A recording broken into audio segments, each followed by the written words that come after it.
तो अब हम इस दोपहर की शुरुआत करते हैं और यह आज की हमारी तीसरी वार्ता है और मैंने इसका नाम रखा है सत्य के लिए खड़ा होना। और मैं इस दोपहर को इस बारे में बात करना चाहता हूं कि हम पवित्र शास्त्र और भविष्यवाणी की आत्मा में सत्य के लिए खड़े होने के बारे में क्या पाते हैं।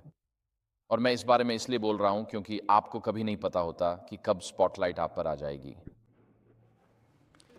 आपको यह अंदाजा नहीं होता कि जीवन में परमेश्वर की व्यवस्था में कब स्पॉटलाइट आप पर पड़ने वाली है।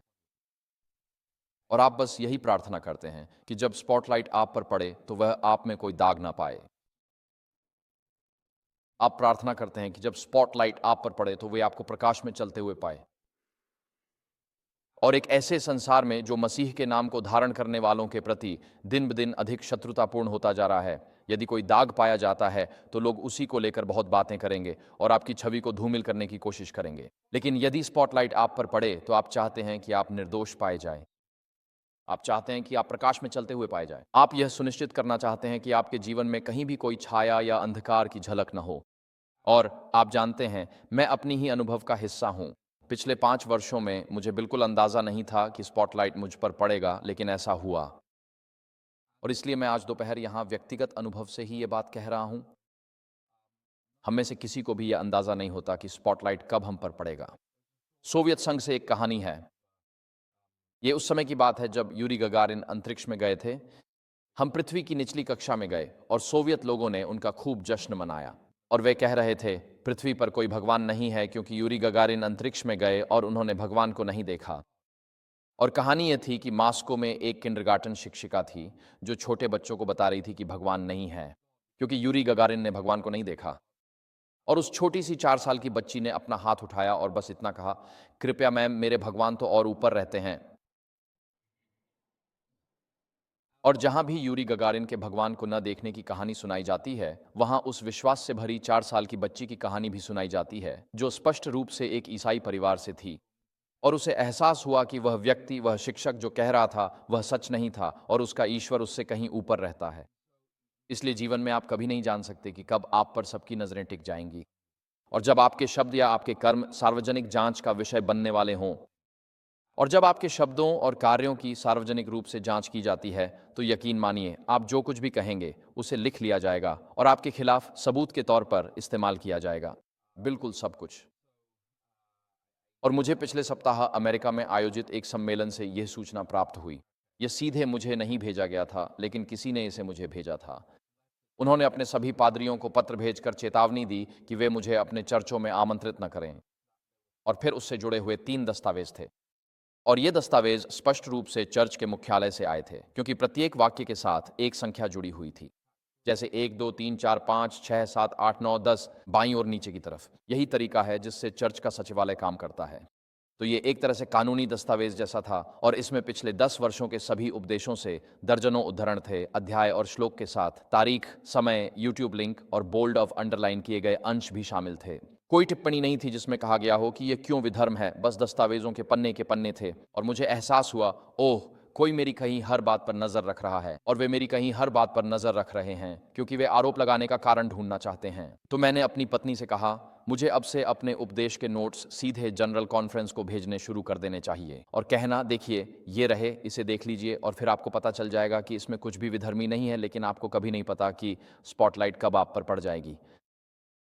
आप बस यही प्रार्थना कर सकते हैं कि किसी तरह आप तैयार हों और उस तेज रोशनी में खड़े रह सकें, क्योंकि वह रोशनी आपको उजागर करने के लिए नहीं, बल्कि अपनी चमक में आपको दबाने के लिए है जब स्पॉटलाइट आप पर पड़ती है। तो मैंने आज दोपहर के इस भाषण का शीर्षक रखा है, सत्य के लिए खड़ा होना।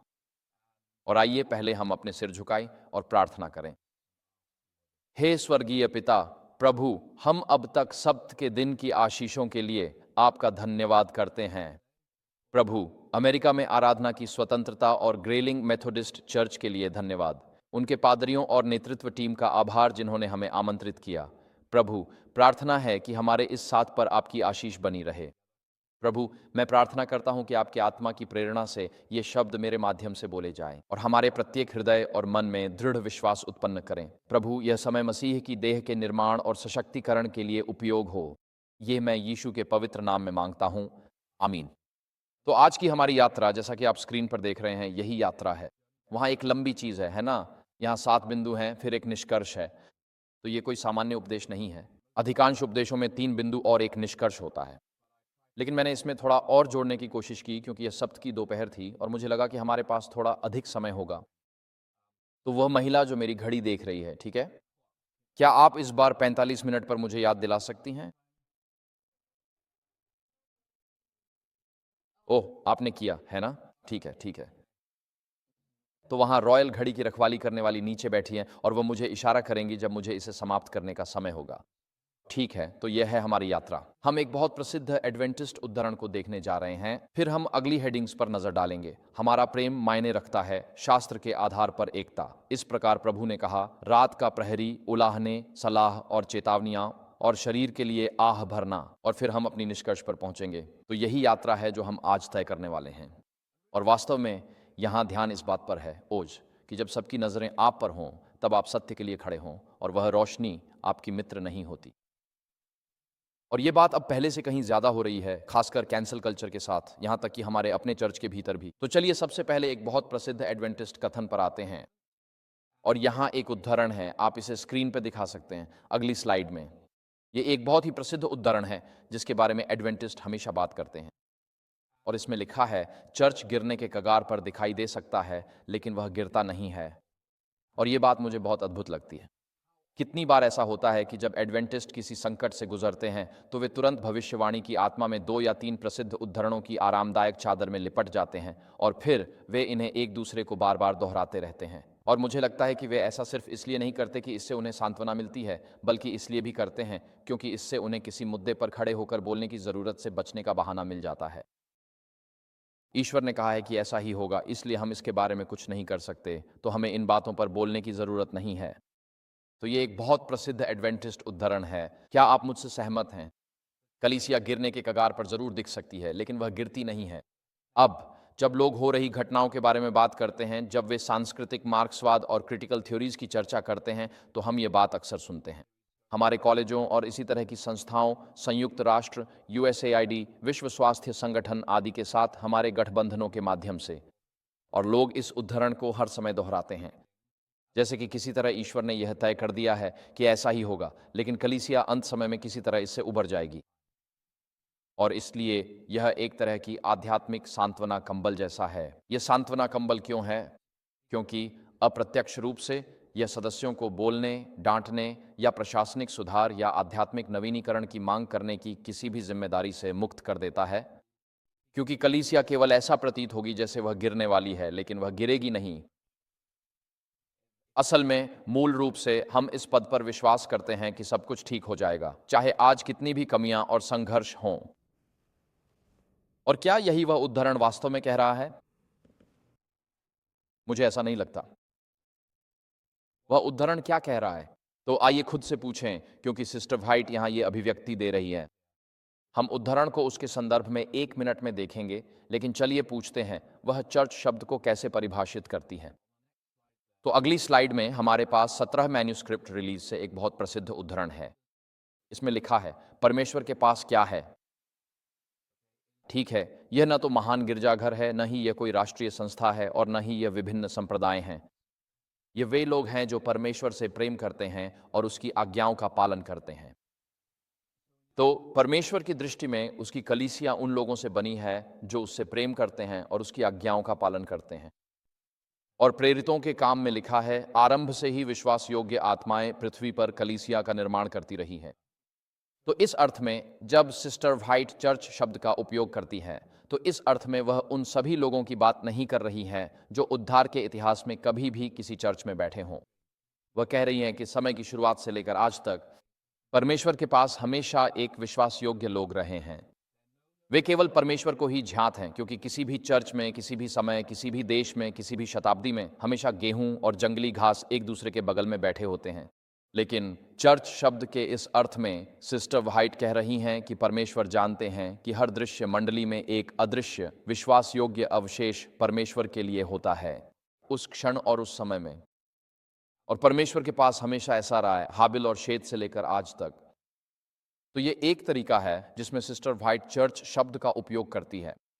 अब वह चर्च शब्द का उपयोग एक और अर्थ में भी करती हैं, और इस विशेष अर्थ में जो पहला अर्थ है जिसमें हम जिस शुद्ध चर्च की बात कर रहे हैं, उसकी परिभाषा के अनुसार उसमें कोई अविश्वासी या आज्ञा पालन न करने वाला सदस्य नहीं होता, और केवल परमेश्वर जो हृदय को पढ़ते हैं उसके सच्चे सदस्यता को जानते हैं। तो ये चर्च जिसके बारे में सिस्टर व्हाइट यहाँ बात कर रही हैं, ये सच्चा चर्च जो युगों से चला आ रहा है, इसका कोई भौतिक भवन नहीं है, इसका कोई सांप्रदायिक ढांचा या लेबल नहीं है, और यह केवल परमेश्वर के लिए ही दृश्य और ज्ञात है, क्योंकि यह हाबिल से लेकर हम तक चला आता है।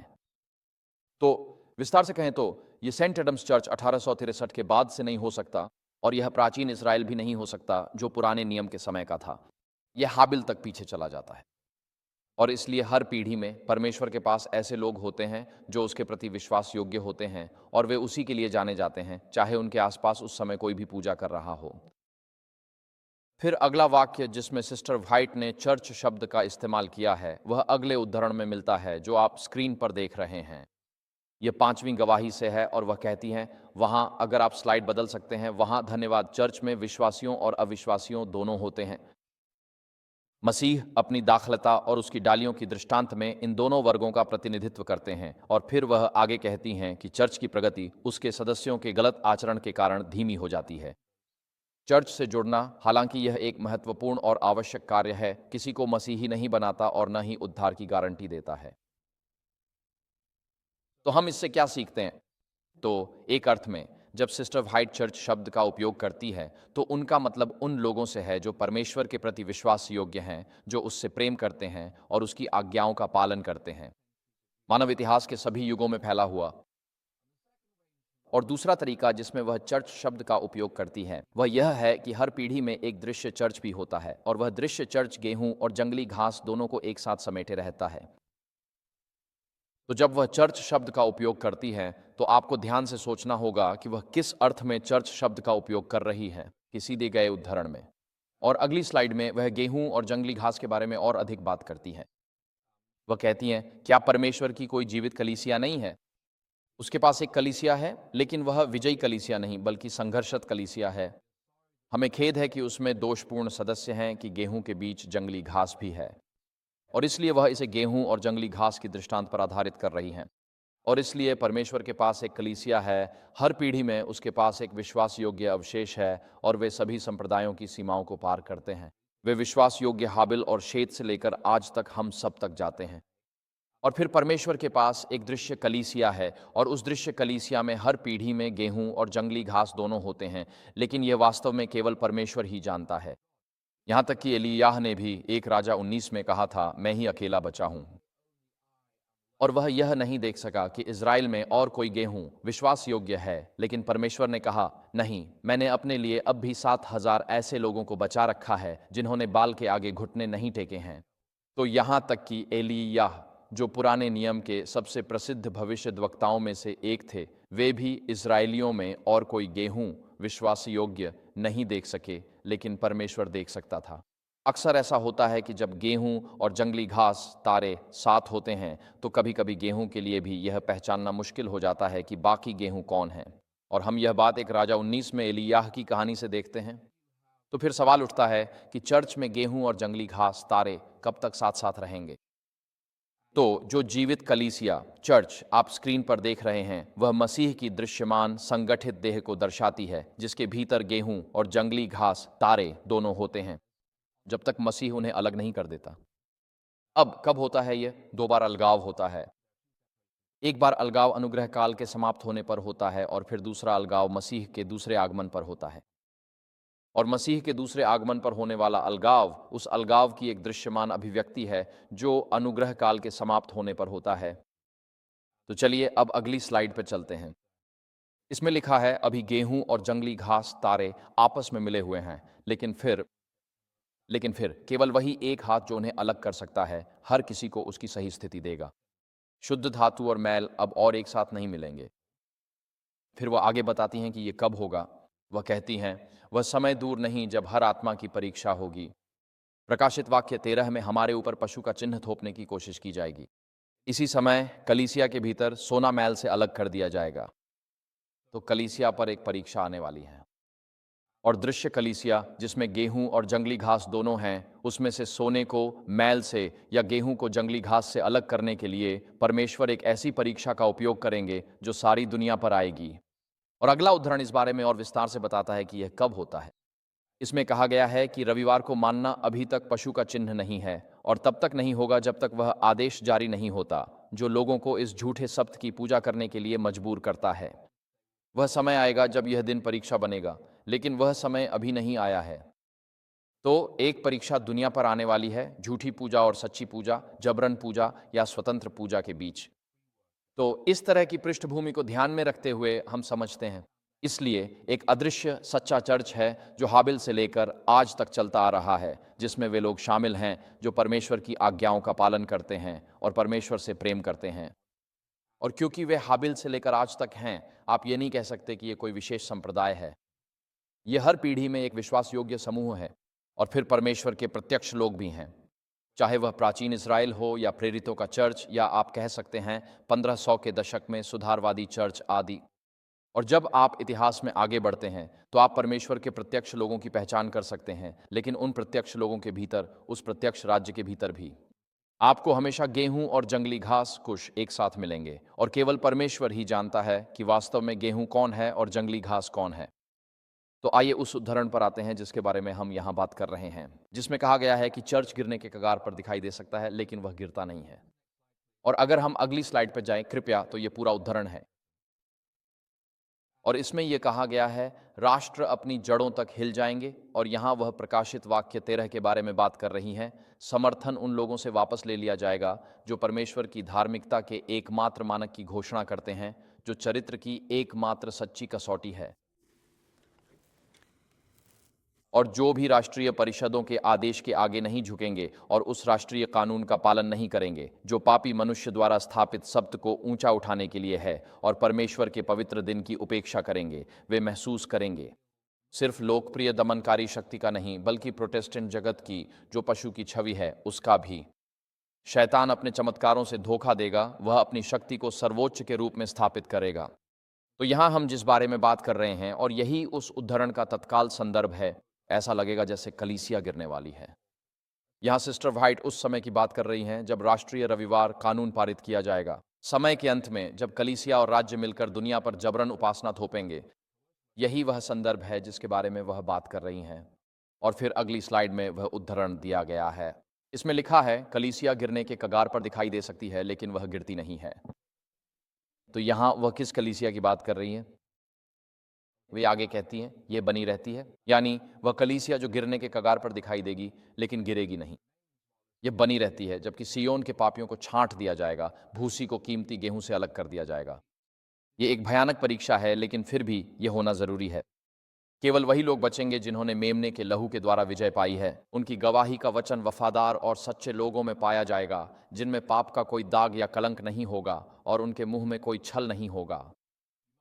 हमें अपनी आत्म धार्मिकता से मुक्त होकर मसीह की धार्मिकता से सुसज्जित होना चाहिए। वे अवशेष जो सत्य का पालन करके अपनी आत्मा को शुद्ध करते हैं, इस कठिन प्रक्रिया से शक्ति प्राप्त करते हैं और चारों ओर फैली अविश्वासिता के बीच पवित्रता की सुंदरता को प्रकट करते हैं। तो फिर हम खुद से पूछते हैं, जब वह यह वाक्यांश कहती हैं कलीसिया गिरने के कगार पर प्रतीत हो सकती है लेकिन वह गिरती नहीं है, तो वह वास्तव में किस बारे में बात कर रही हैं? खैर, उस संदर्भ में सेकंड सेलेक्टिव मैसेजेस में वह पूरी दृश्यमान कॉर्पोरेट कलीसिया के बारे में बात नहीं कर रही हैं। वह उस समूह के बारे में बात नहीं कर रही हैं। कई लोग मान लेते हैं कि वह दृश्यमान कॉर्पोरेट शब्द अर्थात एडवेंटिस्ट कलीसिया के बारे में बात कर रही हैं, हमारी कानूनी संरचना के साथ, जैसे कि किसी तरह वह संरचना गिर नहीं सकती। ऐसा प्रतीत होगा जैसे वह गिरने वाली है लेकिन वह गिरती नहीं है। लेकिन यहाँ सिस्टर व्हाइट इसी के बारे में बात नहीं कर रही हैं। जिस कलीसिया के बारे में वह यहाँ बात कर रही हैं, वह तब तक पहचानी नहीं जा सकती जब तक रविवार के कानून लागू नहीं हो जाते, क्योंकि जब राष्ट्रीय रविवार के कानून लागू होते हैं तभी यह स्पष्ट होता है। और फिर जब राष्ट्रीय रविवार के कानून लागू होते हैं और हर किसी को यह चुनाव करना होता है कि वे परमेश्वर की आज्ञाओं का पालन करें या मनुष्यों की आज्ञाओं का, तब यह कलीसिया ऐसी प्रतीत होगी जैसे वह गिरने वाली है। अर्थात जो लोग परमेश्वर के प्रति वफादार हैं वे वास्तव में कौन हैं, यह प्रकट हो जाएगा। तो ये कोई दृश्यमान संप्रदाय नहीं है, वह यहाँ जिस बारे में बात कर रही हैं वह ये नहीं है। याद रखिए, कलीसिया शब्द की दो समझें हैं। एक ये है कि हर पीढ़ी में परमेश्वर के पास एक वफादार अवशेष होता है, ये पहली समझ है। और दूसरी यह है कि परमेश्वर के पास एक दृश्यमान लोग हैं जिसमें गेहूं और जंगली घास दोनों शामिल हैं। तो जब वह यहाँ यह वाक्यांश इस्तेमाल कर रही है, कलीसिया ऐसी प्रतीत हो सकती है जैसे वह गिरने वाली है, लेकिन वह गिरती नहीं है। वह उस कलीसिया के बारे में बात नहीं कर रही हैं जो गेहूं और जंगली घास के साथ दृश्यमान है। वह हर पीढ़ी में वफादार अवशेष के बारे में बात कर रही है। लेकिन यहाँ का संदर्भ अंतिम संकट में वफादार अवशेष का है, और अंतिम संकट में वे लोग वास्तव में कौन हैं यह प्रकट हो जाएगा। क्या ये समझ में आता है? तो अगर वास्तव में ऐसा ही है और अगर यही पूरा मामला है, तो हमें इसे गंभीरता से देखना होगा। तो हमें अपनी पूरी आत्मिक शक्ति लगाकर यह प्रयास करना चाहिए कि हम उस समूह में गिने जाएं। और चरित्र संकट के समय में प्रकट नहीं होता, ये संकट के समय में बनता नहीं है, ये संकट के समय में प्रकट होता है। संकट ये दिखाता है कि आप वास्तव में कौन हैं। संकट यह उजागर करता है कि आपकी वास्तविक प्रवृत्ति क्या है। अगर कोई अभी इस इमारत में आग चिल्ला दे तो हम सब बाहर निकलने के लिए दौड़ पड़ेंगे। हम लाल निकास संकेत की तलाश करेंगे, वहां पीछे 3 हैं, और हम सब बाहर निकलने के लिए दौड़ेंगे, क्योंकि संकट के समय में यही हमारी स्वाभाविक प्रवृत्ति होती है। बहुत कम लोग कहते हैं नहीं, हम इमारत नहीं छोड़ेंगे, हम पूजा करते रहेंगे और अग्निशमन दल को अपने समय पर आग बुझाने देंगे। नहीं, हमारी स्वाभाविक प्रवृत्ति संकट के समय में प्रकट होती है। और इसलिए यह वाक्यांश कलीसिया गिरने के कगार पर प्रतीत हो सकती है, लेकिन वह गिरती नहीं है। सिस्टर व्हाइट अंतिम संकट की बात कर रही हैं, जब अंत में विवेक पर दबाव डाला जाएगा और हम पर झूठे शब्द का पालन करने और सच्चे चौथे आज्ञा के शब्द का सम्मान न करने का जबरदस्त दबाव होगा। उस क्षण में जो लोग परमेश्वर के प्रति सच्चे हैं वे प्रकट हो जाएंगे और वे विश्वव्यापी दबाव और उत्पीड़न का सामना करेंगे, लेकिन वे ऐसा प्रतीत होगा कि वे गिरने वाले हैं, लेकिन परमेश्वर उन्हें पार ले जाएगा। तो यहां हम संरचना की बात नहीं कर रहे हैं। ये कुछ लोगों के लिए विधर्मी हो सकता है, लेकिन हम यहां संरचना की बात नहीं कर रहे हैं। और कभी कभी हम कहते हैं कि कलीसिया गिरने के कगार पर प्रतीत हो सकती है, लेकिन वह गिरती नहीं है। इसे किसी भी बात के लिए खड़े होने और बोलने से बचने के बहाने के रूप में, क्योंकि कलीसिया एक संरचना के रूप में हमेशा अपना रास्ता बना लेगी। लेकिन यहाँ इस अंश में वह इसी के बारे में बात नहीं कर रही हैं। वह एक विश्वास योग्य अवशेष के बारे में बात कर रही है जो अंतिम संकट में प्रकट होगा जब वह परीक्षण की प्रक्रिया की बात करती है। आप वहां अंतिम पंक्ति देख सकते हैं, वे लोग परीक्षा की प्रक्रिया से शक्ति प्राप्त करते हैं। तो उस अंतिम परीक्षा की अवधि, प्रमाणित करने की प्रक्रिया, अंत में विवेक पर अंतिम दबाव यह प्रकट करेगा कि समय के अंत में वे विश्वास योग्य अवशेष कौन हैं। तो इसे ध्यान में रखते हुए फिर हमें किस प्रकार खड़ा होना चाहिए? जब ध्यान हम पर केंद्रित हो तो हमें किस प्रकार खड़ा होना चाहिए? और यहाँ मैं जो पहली मुख्य बात दिखाना चाहता हूँ, अगला स्लाइड कृपया, वो ये है कि प्रेम को अपनी सच्चाई, सत्य की रक्षा का आधार होना चाहिए। यानी प्रेम मायने रखता है। आप जानते हैं, अगर किसी को यह पता है कि आप उनसे प्रेम करते हैं तो आप उनसे बहुत कुछ कह सकते हैं, जितना कि तब कह सकते हैं जब उन्हें लगे कि आप उनसे प्रेम नहीं करते। क्या ये सच है? ये सच है कि अगर किशोर को आपके प्रेम का पता हो तो वह आपकी बात जल्दी मान लेता है, पर अगर उसे लगे कि आप नफरत करते हैं तो वह नहीं सुनेगा। आप तो मुझसे नफरत करते हैं इसलिए ऐसी बातें कहते हैं। तो जब आपको पता होता है कि आपसे प्रेम किया जाता है तो आप किसी की कही बात को स्वीकार करने के लिए अधिक तैयार होते हैं। और एक बाइबल का प्रसंग है जो इसे बहुत अच्छे से दर्शाता है। अगली स्लाइड मार्क 10 17 से 21 तक से है। और इस प्रसंग में यह एक अमीर युवा शासक की कहानी है। और हम यहाँ पूरा पाठ नहीं देखेंगे, लेकिन अगर आप लाल रंग वाले हिस्से को देखें ऊपर की पंक्ति में, तो उसमें लिखा है, यीशु ने उसकी ओर देखकर उससे प्रेम किया और कहा, तुझ में एक बात की कमी है, जा जो कुछ तेरे पास है उसे बेच दे, गरीबों को दे दे, और तुझे स्वर्ग में खजाना मिलेगा, फिर आकर मेरा अनुसरण कर। अब इस प्रसंग में जो बात दिलचस्प है वह यह है कि यह सुसमाचारों में एकमात्र स्थान है जहां यह कहा गया है कि यीशु ने किसी से प्रेम किया। यहां तक कि यह भी नहीं लिखा कि उन्होंने अपनी मां से प्रेम किया। मत्ती, मरकुस, लूका और यूहन्ना में यही एकमात्र व्यक्ति है जिसके बारे में लिखा है कि यीशु ने फलां फलां या फलां से प्रेम किया। यह भी नहीं लिखा कि उन्होंने शिष्यों से प्रेम किया, कम से कम नाम लेकर तो नहीं। यही एकमात्र व्यक्ति है जिसके बारे में स्पष्ट रूप से कहा गया है कि यीशु ने उससे प्रेम किया। और इसमें लिखा है, यीशु ने उसकी ओर देखा, उसे प्रेम किया और कहा, मैं तुम्हें जैसा हो वैसा ही स्वीकार करता हूं। क्या यही लिखा है ग्रंथ में? नहीं, नहीं, नहीं, नहीं। ग्रंथ में लिखा है, यीशु ने उसकी ओर देखा, उससे प्रेम किया और क्योंकि वह उससे प्रेम करता था, इसलिए उसने उसकी आत्मिक स्थिति के बारे में उसे सच बताने की हिम्मत की। क्या आप इस बात को समझ रहे हैं? अगर आप किसी से प्रेम करते हैं, तो आप उन्हें सच बताने के लिए तैयार रहते हैं ताकि उनकी मुक्ति हो सके। अगर कोई व्यक्ति कार में बैठा हुआ खाई की ओर तेजी से जा रहा है और आप उसे देखकर सोचते हैं, ओह, यह तो दिलचस्प है कि वे सब उस खाई से गिरकर मरने वाले हैं। अक्सर लोग उदासीन रहते हैं, लेकिन अगर आपको पता चले कि उस कार में मेरा बेटा या बेटी है, तो आप जितना जोर से हो सके चिल्लाकर उन्हें दिशा बदलने के लिए कहेंगे, वरना वे उस दुर्घटना में बच नहीं पाएंगे। इसी तरह यीशु ने उस व्यक्ति की ओर देखा और उससे प्रेम किया और उन्होंने कहा, तुम्हें अपनी जिंदगी का रास्ता बदलना होगा। तुम वैसे नहीं रह सकते जैसे अभी हो। इसलिए प्रेम और स्वीकार्यता एक जैसी चीजें नहीं हैं। उदासीनता स्वीकार्यता की ओर ले जाती है, क्योंकि आप उनके शाश्वत परिणाम की परवाह नहीं करते। अगर आप किसी से प्रेम करते हैं, तो आप प्रेम पूर्वक उनके साथ सत्य साझा करेंगे ताकि वे बच सकें, भले ही इसके लिए उस रिश्ते को खतरे में डालना पड़े। तो यीशु ने उसकी ओर देखा और निस्संदेह उससे प्रेम किया, लेकिन उन्होंने उसे जैसा था वैसे ही स्वीकार नहीं किया। उन्होंने कहा, अगर तुम बचना चाहते हो तो तुम्हें यह करना होगा, अपनी सारी संपत्ति बेच दो और गरीबों को दे दो, फिर आकर मेरा अनुसरण करो। और यह एक सिद्धांत है जिसे हमें एक मौलिक सिद्धांत के रूप में हमेशा ध्यान में रखना चाहिए। जब हम प्रकाश में खड़े होने और सत्य के लिए खड़े होने की बात करते हैं, तो यह ज़रूरी है कि आप उन लोगों से प्रेम करें जिनसे आप बात कर रहे हैं। यदि आप श्रोताओं से प्रेम नहीं करते, तो वे इसे तुरंत जान जाएंगे। वे आपकी बात नहीं सुनेंगे। मेरी माँ हमें बचपन में कॉड लिवर ओनेल के चम्मच देती थी। बहुत ही खराब चीज़ थी। हम शाकाहारी थे, लेकिन हमें हफ्ते में एक बार बड़ा चम्मच कॉड लिवर ओनेल मिलता था। और आप जानते हैं, जब भी हम अगले 2-3 दिनों तक सांस लेते थे, तो कॉड लिवर ओनेल की बदबू भी साथ आती थी। वो बहुत घिनौना था। और इसलिए मेरी माँ जानती थी कि हमें कॉड लिवर ओनेल पिलाने का एकमात्र तरीका था कि उसके बाद तुरंत संतरे का जूस पिला दिया जाए। अब यह आप जानते हैं, इंग्लैंड में राशनिंग के ठीक बाद की बात है। उन दिनों संतरे का जूस किसी तरल सोने जैसा था। हमें संतरे का जूस अगर किस्मत से मिलता था तो क्रिसमस के दिन मिलता था, और क्रिसमस पर हमें एक संतरा और एक केला मिलता था। और हफ्ते के दौरान हम मार्जरीन खाते थे, क्योंकि मार्जरीन का आविष्कार प्रथम विश्व युद्ध में जर्मनों ने किया था। क्योंकि वे अब मक्खन नहीं ले सकते थे, तो यह एक रासायनिक मिश्रण था और बहुत ही घटिया चीज़ थी। लेकिन सब्बात के दिन मेरी माँ थोड़ा सा असली मक्खन निकालती थीं, और हम सब बच्चे कहते, ओ माँ, असली मक्खन। और वो कहती, अब चुप रहो सब मेहमानों के सामने।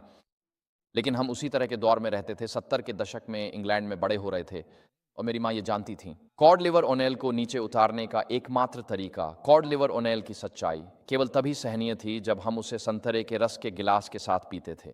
तो क्योंकि वहाँ संतरे का रस था, जो उस समय बहुत दुर्लभ चीज़ थी, हम कॉड लिवर ओनेल लेने के लिए तैयार हो जाते थे। और जब आप किसी को सच्चाई बताते हैं, और वह भी उनके शाश्वत कल्याण की चिंता और प्रेम के आधार पर, तो वह सच्चाई बहुत आगे तक जाती है। और अगर उन्हें लगता है कि आपको उनकी परवाह नहीं है और आप यह सब सिर्फ इसलिए कह रहे हैं क्योंकि आपके मन में द्वेष है या आप उनकी बर्बादी का जश्न मना रहे हैं, तो वे आपकी बात कभी स्वीकार नहीं करेंगे। तो अगली स्लाइड में हमारे पास इस पर डिजायर ऑफ एजेस पृष्ठ 356 से टिप्पणी है। हम वहां पढ़ते हैं, यीशु ने कभी भी समझौते के द्वारा शांति नहीं खरीदी। उनका हृदय पूरे मानव जाति के लिए प्रेम से भरा हुआ था, लेकिन वे कभी भी उनके पापों के प्रति सहनशील नहीं थे। वह उनके इतने अच्छे मित्र थे कि जब वे अपने आत्मा को नष्ट करने वाले मार्ग पर चल रहे थे, तब भी चुप नहीं रह सकते थे। वे आत्माएं जिन्हें उन्होंने अपने ही लहू से खरीदा था। उन्होंने प्रयास किया कि मनुष्य अपने आप के प्रति सच्चा रहे, जैसे कि वह अपने उच्च और शाश्वत हितों के प्रति सच्चा रहे। मसीह के सेवकों को भी वही कार्य करने के लिए बुलाया गया है, और उन्हें सावधान रहना चाहिए कि कहीं वे कलह को रोकने के प्रयास में सत्य को न खो बैठें। तो यहाँ बहुत ही विचारणीय बातें हैं, है ना, कि यीशु कभी भी दूसरों के पापों के प्रति सहनशील नहीं थे, क्योंकि वे लोगों से प्रेम करते थे। उन्होंने प्रेम में सत्य बोलने की इच्छा रखी ताकि पापियों का उद्धार हो सके। और इसलिए यदि हमें मसीह के उदाहरण का अनुसरण करना है, यदि कभी हमें बुलाया जाए, यदि हमारे ऊपर ध्यान केंद्रित हो और हमें सार्वजनिक मंच पर बुलाया जाए और रोशनी हमारे ऊपर पड़े, जब हमें बोलना पड़े तो मसीह की तरह बोलना चाहिए, और जिनसे हम बात कर रहे हैं उनके प्रति प्रेम से ऐसा करना चाहिए। प्रेम हमारे कहे हुए शब्दों को बहुत आगे तक ले जाएगा। अगला उद्धरण और भी थोड़ा आगे बढ़ता है। यहाँ ये प्रचारकों के बारे में बात करता है। इसमें कहा गया है, वे सेवक जो लोगों को प्रसन्न करने वाले हैं, जो रोते हैं जब परमेश्वर ने शांति नहीं दी, उन्हें अपने हृदय को परमेश्वर के सामने दीन करना चाहिए। अपनी असत्यता और नैतिक साहस की कमी के लिए क्षमा मांगनी चाहिए। वे अपने पड़ोसी के प्रति प्रेम के कारण नहीं, बल्कि अपनी स्वार्थपरता और आराम पसंदी के कारण उन्हें सौंपे गए संदेश को नरम बना देते हैं। सच्चा प्रेम सबसे पहले परमेश्वर की महिमा और आत्माओं के उद्धार की खोज करता है। जिनके पास यह प्रेम है, वे स्वयं को स्पष्ट बोलने के अप्रिय परिणामों से बचाने के लिए सत्य से नहीं बचेंगे। जब आत्माएं संकट में होती हैं, तो परमेश्वर के सेवक स्वयं का विचार नहीं करेंगे, बल्कि उन्हें जो वचन दिया गया है वही बोलेंगे। बुराई को बहाना या हल्का करने से इनकार करेंगे। गंभीर विचार हैं, है ना? तो मुझे लगता है आप जानते हैं, जब भी मैं कोई उपदेश लिखता हूं, हमेशा ये प्रलोभन रहता है कि आइए इसे थोड़ा नरम कर दें। श्रोता कौन है? क्या वे आहत हो जाएंगे? क्या भविष्य में उनका मुझ पर कोई आर्थिक प्रभाव हो सकता है? क्या आप अपने उपदेश लिखने से पहले जनमत सर्वेक्षण पढ़ेंगे? क्या आप अपने उपदेश तैयार करने से पहले यह विचार करेंगे कि राजनीतिक हवा किस ओर बह रही है? खैर, यूहन्ना बपतिस्मा देने वाले ने ऐसा नहीं किया, और वे सभी भविष्यवक्ताओं में सबसे महान थे। और जैसा कि यीशु कहते हैं, वे जंगल में किसे देखने गए थे? क्या वे हवा में लहराता हुआ एक सरकंडा देखने गए थे? नहीं। लोग यूहन्ना बपतिस्मा देने वाले की बात इसलिए सुनते थे क्योंकि वे अपने समय में राजनीतिक रूप से अनुचित बात कहने के लिए तैयार थे। वे तैयार थे। यूहन्ना बपतिस्मा देने वाले के झुंड में कोई पवित्र गाय नहीं थी। वह बस सत्य की घोषणा करना और मसीह के लिए आत्माओं को जीतना चाहते थे, मसीहा के लिए मार्ग तैयार करना चाहते थे। और यहाँ सिस्टर व्हाइट विशेष रूप से प्रचारकों पर ध्यान केंद्रित करती हैं, और वह बिल्कुल सही हैं। अक्सर मंच से सत्य बोलने में झिझक होती है, क्योंकि हमें मंच से सत्य का प्रचार करने के दुष्प्रभाव पसंद नहीं आते, जो कि अस्वीकृति, बहिष्करण या रद्द किए जाने के रूप में सामने आते हैं। तो अगर आप यहाँ एक एल्डर हैं, अगर आप एक प्रचारक हैं, तो मैं आपको इस बारे में सोचने के लिए प्रोत्साहित करता हूँ। ईश्वर ने आपको ईश्वर की महिमा और आत्माओं के उद्धार की खोज करने के लिए बुलाया है। यही वहाँ लिखा हुआ है। ईश्वर की महिमा और आत्माओं का उद्धार, चाहे जो भी हो, चाहे जो भी हो, और फिर हम परिणामों को ईश्वर के हाथों में छोड़ देते हैं। तो सबसे पहला सिद्धांत यह है कि जो लोग सत्य बोल रहे हैं, उनके लिए प्रेम ही आधार होना चाहिए। अगली स्लाइड कृपया। यह है कि एकता केवल शास्त्रीय आधार पर ही आती है, और इसके लिए जो पाठ मैंने चुना है वह है 2 यूहन्ना 7:11। और प्रेरित यूहन्ना यहाँ प्रारंभिक प्रेरितकालीन कलीसिया में धोखेबाजों और मसीह विरोधी की आत्मा के बारे में बात कर रहे हैं। और वे कहते हैं, बहुत से धोखेबाज संसार में निकल गए हैं जो यह स्वीकार नहीं करते कि यीशु मसीह शरीर में आए हैं। ऐसा कोई भी व्यक्ति धोखेबाज और मसीह विरोधी है। सावधान रहो ताकि तुम वह न खो दो जिसके लिए हमने परिश्रम किया है, बल्कि पूरी प्रतिफल पाओ। हर वह व्यक्ति जो मसीह की शिक्षा में स्थिर नहीं रहता, बल्कि उससे आगे बढ़ जाता है, उसके पास परमेश्वर नहीं है। जो कोई इस शिक्षा में स्थिर रहता है, उसके पास पिता और पुत्र दोनों हैं। जो कोई तुम्हारे पास आता है और यह शिक्षा नहीं लाता, उसे घर में न आने दो और न ही उसका स्वागत करो, क्योंकि उसका स्वागत करना ऐसे व्यक्ति के बुरे कामों में भागीदार होना है। और इस प्रकार प्रारंभिक कलीसिया में मसीह के स्वरूप को लेकर बड़े विवाद थे, और पहली और दूसरी शताब्दी में एक विचारधारा थी जिसे ग्नोस्टिसिज्म कहा जाता था। ग्नोसिस शब्द का अर्थ है ज्ञान, और यह विचार था कि ये रहस्य धर्म थे जिनमें आप ज्ञान के द्वारा उद्धार पाते थे। इनके पास ज्ञान के स्तर होते थे जैसे आज के फ्रीमेसन्स में होते हैं। वैसे ही रहस्य धर्मों के भीतर भी ज्ञान की विभिन्न डिग्रियाएं होती थीं। और रहस्य धर्मों तथा ग्नोस्टिसिज्म में एक शाखा थी जिसे वे डोसेटिसिज्म कहते थे। और डोसेटिसिज्म शब्द डोकेर क्रिया से आया है, जिसका अर्थ है प्रतीत होना। और इसलिए उन्होंने कहा कि जो आत्मा है वह अच्छा है और जो भौतिक है वह बुरा है। यही मूल विचार था। अगर वह आत्मा है तो वह अच्छा है, अगर वह भौतिक है तो वह बुरा है। तो वे कहते थे, वामू यीशु गलील की झील के किनारे चलते हुए दिखाई दिए, लेकिन उनके पैरों के कोई निशान नहीं छूटे। और इसी कारण कुछ लोगों ने कहा, अगर आत्मा अच्छी है और भौतिक बुरा है तो हमें शरीर का त्याग करना चाहिए और तपस्या में लग जाना चाहिए, जैसे रेगिस्तान में रहने वाले साधु। और कुछ लोग कहते हैं, अगर आत्मा अच्छी है और शरीर बुरा है तो चलो शरीर का जितना हो सके दुरुपयोग करें, अनैतिकता में डूबकर उन्मादी जीवन जिएं। ये दो तरह की चरम सीमाएं हैं जिनकी ओर यह विचारधारा ले जाती है। और इसीलिए जैसा कि आप वहां देखते हैं, वह कहता है मसीह विरोधी कौन है? वह व्यक्ति, वे लोग जो यह स्वीकार नहीं करते कि यीशु मसीह शरीर में आए हैं। तो पहली और दूसरी सदी में लोगों ने कहा कि यीशु परमेश्वर के पुत्र हैं, लेकिन वे शरीर में नहीं आए। और जिन्होंने ऐसा कहा, उन्हें यूहन्ना ने मसीह विरोधी की आत्मा के रूप में निंदा की। और आज ठीक इसका उल्टा हो रहा है। आज हमारे पास ऐसे लोग हैं जो कहते हैं कि यीशु एक भौतिक ऐतिहासिक व्यक्ति थे, लेकिन वे परमेश्वर के पुत्र नहीं थे। तो हमने पूरी स्थिति को पहली सदी से लेकर आज जिस सदी में हम हैं उसमें पूरी तरह उलट दिया है। लेकिन यूहन्ना जो स्पष्ट करते हैं वह यह है कि एकता केवल तभी संभव है जब हम इसे सत्य में स्थापित करें। एकता की एक शास्त्रीय बाइबल आधारित नींव होनी चाहिए। अगली स्लाइड में हम पढ़ते हैं कि हमारे कलीसिया के सदस्य देखते हैं कि प्रमुख लोगों के बीच मतभेद हैं और वे स्वयं भी विवादित विषयों पर बहस में शामिल हो जाते हैं। मसीह एकता के लिए बुलाते हैं, लेकिन वे हमें गलत प्रथाओं में एकजुट होने के लिए नहीं बुलाते। मैं हमारे भाइयों से आग्रह करता हूं कि वे सच्ची शास्त्रीय बाइबल आधारित नींव पर एकजुट हों। आप जानते हैं चीज़ों को छुपाना आसान है, लेकिन यह कहीं अधिक कठिन है। लेकिन जब आप जानते हैं कि कोई विभाजन है और फिर भी चीज़ों को छुपाते हैं, तो यह दिखावा करना आसान है कि ऐसा कुछ हो ही नहीं रहा, और यह आपकी कलीसिया की बिल्कुल भी मदद नहीं करता। यह करना कहीं अधिक कठिन है कि किसी विषय का गहराई से अध्ययन किया जाए, लेकिन अंत में उसका निष्कर्ष कहीं अधिक मजबूत होता है, क्योंकि उस अध्ययन में पवित्र आत्मा ने आप सभी का मार्गदर्शन किया होता है। जब मैं पहली बार अमेरिका में एक कलीसिया में आया, तो वे नए वाचा और पुराने वाचा के प्रश्न पर विभाजित थे। कुछ लोग कह रहे थे हम नए वाचा के एडवेंटिस्ट हैं, जिसका मतलब है कि अब हम सुअर का मांस और बाकी सब कुछ खाना शुरू कर देंगे। तो कलीसियाएं इस मुद्दे पर विभाजित थीं, और यह 20-25 साल पहले बड़ा मुद्दा था। सदस्यों से कहने के बजाय कि हम अपनी बात प्रचारित करेंगे, मैंने कहा अगली तिमाही पोटलक के बाद बैठेंगे और हम हर सप्त दोपहर कुछ घंटे बाइबल की सभी वाचाओं का अध्ययन करेंगे। बाइबल के नजरिए को देखते हुए यह काम कठिन था, लेकिन अंत में कलीसिया ने एकजुट होकर कहा ठीक है, यही हमारा रुख है, क्योंकि हमने वह प्रक्रिया साथ पूरी की थी।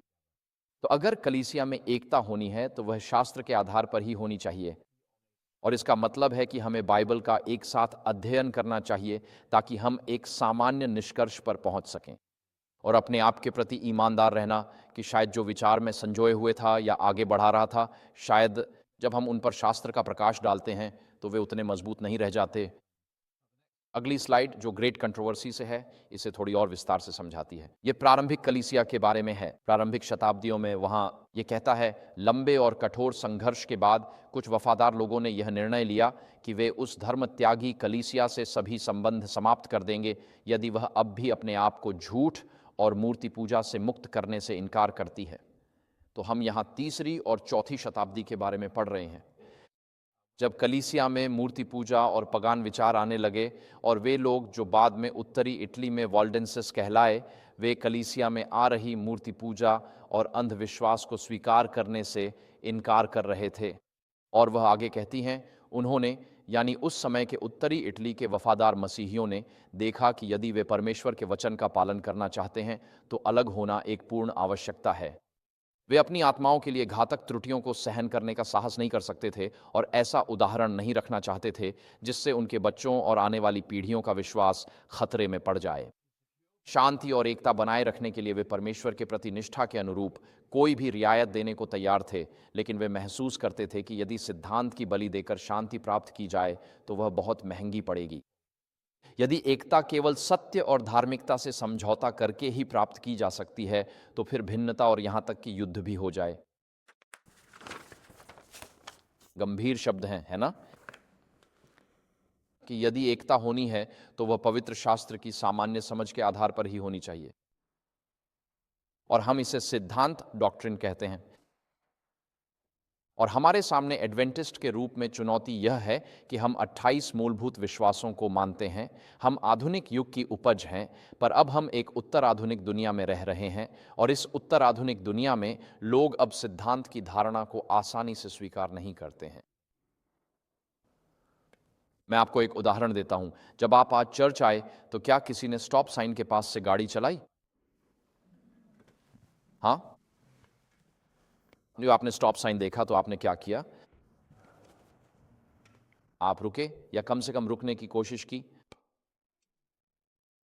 लेकिन आप आधुनिक सोच के साथ सोच रहे हैं, क्योंकि आधुनिक सोच यह कहती है कि अगर कोई साइन है तो उस साइन का कोई लेखक, निर्माता भी होना चाहिए, और उस लेखक को वह साइन वहां लगाने का अधिकार था, और इस पल में उस लेखक का मुझ पर अधिकार है, और अगर मैं उस लेखक की आज्ञा का पालन नहीं करता तो मुझे इसके परिणाम भुगतने होंगे।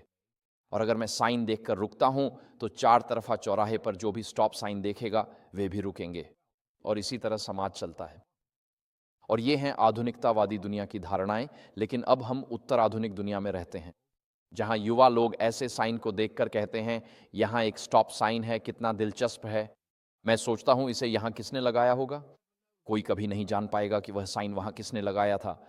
ये एक अज्ञात लेखक है, और मैं तो बिल्कुल भी नहीं मानता कि उस लेखक का मेरी जिंदगी और मेरी व्यक्तिगत अनुभवों पर कोई अधिकार है। और कौन जानता है कि रुकना शब्द का क्या अर्थ है, क्योंकि अर्थ देखने वाले की नज़र में होता है, लेखक की नज़र में नहीं। हमें नहीं पता कि वह हमसे क्या कहना चाहता था। तो मैं तो बस फिसलता हुआ निकल जाऊंगा और तुम रुक जाओगे, और तुम बस दाहिनी ओर मुड़ जाओगे और कोई और पीछे चला जाएगा। लेकिन कोई बात नहीं, क्योंकि वही तुम्हारी सच्चाई है। और यही है कि उत्तर आधुनिक सोच रुकने के साइन को कैसे देखती है, और हम इस पर हंस सकते हैं, लेकिन अब हम सब एक उत्तर आधुनिक दुनिया में जी रहे हैं। और ये विचार कि स्टॉप साइन इस कमरे में मौजूद हर कोई, और इस कमरे में हम सब दुनिया भर से हैं, मैं खुद भी शामिल हूं, हर कोई जानता है कि स्टॉप साइन पर रुकना है। यह एक पाठ की सामान्य समझ है, जिसे धार्मिक शब्दों में सिद्धांत कहा जाता है। उत्तर आधुनिक दुनिया में सिद्धांत अब संभव नहीं है, क्योंकि हर किसी की अपनी अपनी व्याख्या है। आजकल आपको पुरुषों के लिए न्यू किंग जेम्स वर्शन मिलता है, और महिलाओं के लिए भी न्यू किंग जेम्स वर्शन मिलता है। आपको न्यू किंग जेम्स वर्शन का टीनेजर्स एडिशन भी मिलता है। आपको महिलाओं के लिए डिवोशनल वर्शन भी मिलता है, न्यू किंग जेम्स वर्शन। आपको पुरुषों के समूह के लिए भी न्यू किंग जेम्स वर्शन का रीडर मिलता है। बाइबल के इतने सारे संस्करण हैं। हम बाइबल को और भी छोटे छोटे विशेष बाजारों के लिए तैयार कर रहे हैं, क्योंकि हम मानते हैं कि हम सब उत्तर आधुनिक हैं, और हम इसे अपनी अपनी दृष्टि से समझते हैं। अब बाइबल का स्ट्रॉन्ग मैन वर्शन भी है, जो सैमसन जैसे लोगों के लिए है। तो ऐसा नहीं है कि मूल पाठ बदल गया है, बल्कि उसके चारों ओर की टिप्पणियां, व्याख्याएं बदल गई हैं, और समाज के किसी खास समूह को ध्यान में रखकर बनाई गई हैं। और बात यह है कि हम एडवेंटिस्ट्स के रूप में 28 मूलभूत विश्वास रखते हैं, जो 1880 और 1920 के दशक में तो समझ में आते थे, लेकिन उत्तर आधुनिक दुनिया में सिद्धांत की अवधारणा टिकाऊ नहीं रह गई है, सिर्फ इसलिए क्योंकि हम उत्तर आधुनिक हैं। तो जब हम कहते हैं कि हमें उन विश्वासों को बनाए रखना चाहिए जो परमेश्वर ने हमें दिए हैं, तो लोग पूछते हैं, लेकिन क्यों? यह तुम्हारा सच है और यह मेरा सच है, और यही वजह है कि शास्त्रों के आधार पर एकता बनाए रखना दिन ब दिन और कठिन होता जा रहा है, क्योंकि मूल रूप से हमारे पश्चिमी समाज में हम इस संभावना को नकारते हैं कि हम सब एक ही पाठ पढ़ सकते हैं और उसकी एक जैसी व्याख्या कर सकते हैं। और इसी तरह हमारी कलीसियाओं में एक नई पीढ़ी पली बढ़ी है, जो युवा लोग कहते हैं, ठीक है, यह तुम्हारा सच है, लेकिन मेरा सच यह है, क्योंकि दार्शनिक रूप से कोई भी शास्त्र की एक जैसी व्याख्या नहीं कर सकता। खासकर आधुनिक समय में, आप जानते हैं, पिछले 20 वर्षों में आलोचनात्मक सिद्धांत वगैरह के साथ मैं बाइबल पढ़ता हूं और कहता हूं, पास्टर ऐसा इसलिए है क्योंकि आप श्वेत, विषमलैंगिक, सिसजेंडर और पुरुष हैं, लेकिन मैं अफ्रीकी हूं, मैं महिला हूं और मैं ट्रांसजेंडर हूं, और मैं जो भी अपनी पहचान के रूप में चुनना चाहूं वह हूं। इसलिए मेरी शास्त्र की व्याख्या आप जितनी ही मान्य है, लेकिन अलग है। और क्योंकि हम अलग अलग पहचान समूहों में इतने विभाजित और बंटे हुए हैं, इसलिए हम उम्मीद करते हैं कि शास्त्र हमारे अलग अलग पहचान समूहों को अलग अलग तरीकों से प्रतिबिंबित करे और उनसे बात करे। तो शास्त्रीय आधार पर एकता की यह धारणा हमारे लिए हासिल करना दिन ब दिन कठिन होती जा रही है, क्योंकि हम एक ऐसे उत्तर आधुनिक संसार में रह रहे हैं जहां सिद्धांत की अवधारणा अब संभव नहीं रह गई है, पाठ की सामान्य समझ की। तो यह हमारे लिए एडवेंटिस्ट्स के रूप में एक वास्तविक समस्या बनती जा रही है, क्योंकि हम जो मानते हैं उसे बनाए रखते हैं, लेकिन अब हर कोई वही मानना चाहता है जो वह चाहता है, चाहे बाकी चर्च क्या मानता हो। ठीक है, तो आइए अब यहाँ अगले सिद्धांत पर आते हैं। तो यदि एकता शास्त्र के आधार पर होनी चाहिए, तो इससे भी अधिक बुनियादी बात यह है कि हर चीज़ के लिए यहोवा यूं कहता है होना चाहिए।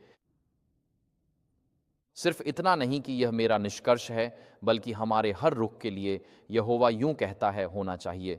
प्रेरितों के काम अध्याय 5 पद 27 से 29 में लाल रंग में लिखा है, हमें मनुष्यों की अपेक्षा परमेश्वर की आज्ञा माननी चाहिए। ये बिल्कुल सरल है। इसलिए यदि हमें परमेश्वर की आज्ञा मनुष्यों से ऊपर माननी है, तो यदि कोई मानवीय सत्ता एक्स वाई जेड करने को कहे, तो मुझे वचन से दिखाना होगा कि परमेश्वर ए बी सी कहता है। जब समाज और परमेश्वर की आज्ञा में विरोध हो, तो आपके पास यहोवा यूं कहता है का स्पष्ट प्रमाण होना चाहिए। प्रेरितों 4:18-19 में लिखा है, सनहेद्रिन ने पतरस और यूहन्ना को बुलाकर आदेश दिया कि वे यीशु के नाम में बिल्कुल न बोलें और न सिखाएं। लेकिन पतरस और यूहन्ना ने उन्हें उत्तर दिया, क्या परमेश्वर की दृष्टि में तुम्हारी बात मानना उचित है या परमेश्वर की, यह तुम स्वयं निर्णय करो। जब ध्यान हम पर हो और सत्य बोलना पढ़े, तो हमें चाहिए कि यदि शास्त्र आधारित एकता न हो, तो कम से कम यहोवा यूं कहता है हमारे पास हो। अन्यथा हमें स्वयं शास्त्र जानना चाहिए। आप सिर्फ मुझे ऐसा लगता है नहीं कह सकते, क्योंकि बहुत से लोग बेतुकी बातें सोचते हैं। कई लोगों की राय बिना सोचे समझे होती है और वे विचारहीनता में जीते हैं। सच में। और ट्विटर पर क्या ट्रेंड कर रहा है, वही उनके दिन भर के विचारों का मार्गदर्शन करता है। मेरा मतलब है, वहां ऊपर ज्यादा कुछ चल नहीं रहा है। और इसलिए जब ध्यान हम पर आता है, और आप कुछ कहने जा रहे हैं, नौकरी, करियर, लाइसेंस, मॉर्गेज या घर खोने जैसी स्थितियों में जब आप किसी बात के लिए खड़े होते हैं, तो आपके पास ईश्वरीय आधार होना चाहिए। अगली स्लाइड के उद्धरण में लिखा है, हमें इस सिद्धांत को दृढ़ता से मानना है। सत्य और धार्मिक स्वतंत्रता का वह झंडा जिसे चर्च के संस्थापकों और गवाहों ने ऊंचा रखा था, उसे हमें थामे रखना है। पिछले कई सदियों के दौरान, तब से लेकर अब तक, इस अंतिम महान संघर्ष में यह जिम्मेदारी हमारे हाथों में सौंपी गई है। इस उपहार की जिम्मेदारी उन लोगों के पास है जिन्हें परमेश्वर ने अपने वचन की समझ से आशीषित किया है। हमें उसके वचन को सर्वोच्च अधिकार के रूप में स्वीकार करना है। तो वह प्रेरितों के कार्य से आगे कहती हैं, वह अगली स्लाइड में कहती हैं। वहां वह कहती हैं, हमें मानव शासन को ईश्वरीय नियुक्ति की व्यवस्था के रूप में मान्यता देनी है और उसकी वैध सीमा के भीतर आज्ञाकारिता को एक पवित्र कर्तव्य के रूप में सिखाना है, जैसे सड़क पर स्टॉप साइन का पालन करना। लेकिन जब इसकी मांगें परमेश्वर की मांगों के साथ टकराती हैं, तो हमें मनुष्यों की अपेक्षा परमेश्वर की आज्ञा का पालन करना चाहिए। अब इस लाल रंग के पाठ वाले हिस्से को ध्यान से सुनिए। यह कहता है, परमेश्वर के वचन को सभी मानव कानूनों से ऊपर मान्यता दी जानी चाहिए। और यह वह वाक्य है जिसने सचमुच मेरा ध्यान खींचा। प्रभु ऐसा कहता है को कलीसा ऐसा कहती है, या राज्य ऐसा कहता है के लिए अलग नहीं किया जाना चाहिए। मसीह का मुकुट पृथ्वी के शासकों के मुकुटों से ऊपर उठाया जाना चाहिए। और हम कहते हैं, जब हम प्रेरितों के काम की पुस्तक में पढ़ते हैं, तो हमेशा पतरस और यूहन्ना का ही उल्लेख होता है। और प्रेरितों का सामना सनहेद्रिन से होता है, तो यह प्रेरितों का कलीसा और राज्य के संघ के खिलाफ होना है। लेकिन यहां सिस्टर व्हाइट कह रही हैं कि यदि कोई कलीसा ऐसा कहती है, तो तुम प्रभु ऐसा कहता है को अलग नहीं कर सकते। इसलिए इससे कोई फर्क नहीं पड़ता कि कार्यकारी समिति क्या मतदान करती है। हर चीज को हमेशा पवित्र शास्त्र के अनुसार परखा जाना चाहिए।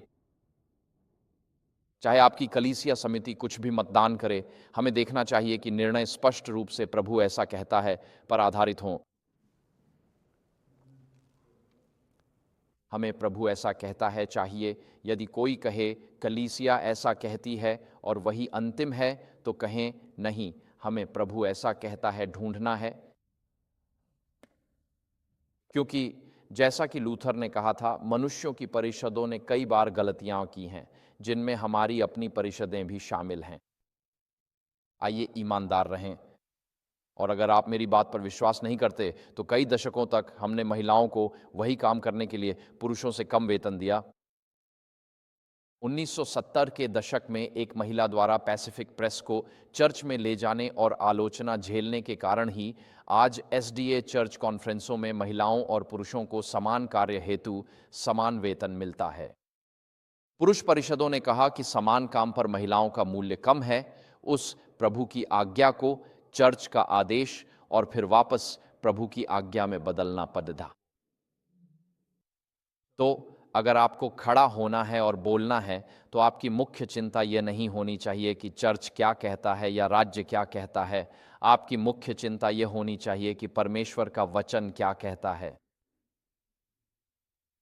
मैंने देखा है कि जब भी ट्रांसजेंडरिज्म जैसा नया सामाजिक मुद्दा आता है, कई सदस्य स्वयं अध्ययन करने के बजाय जनरल कॉन्फ्रेंस से आधिकारिक बयान की प्रतीक्षा करते हैं, जो उन्हें बताए कि उस विषय पर क्या विश्वास करना चाहिए।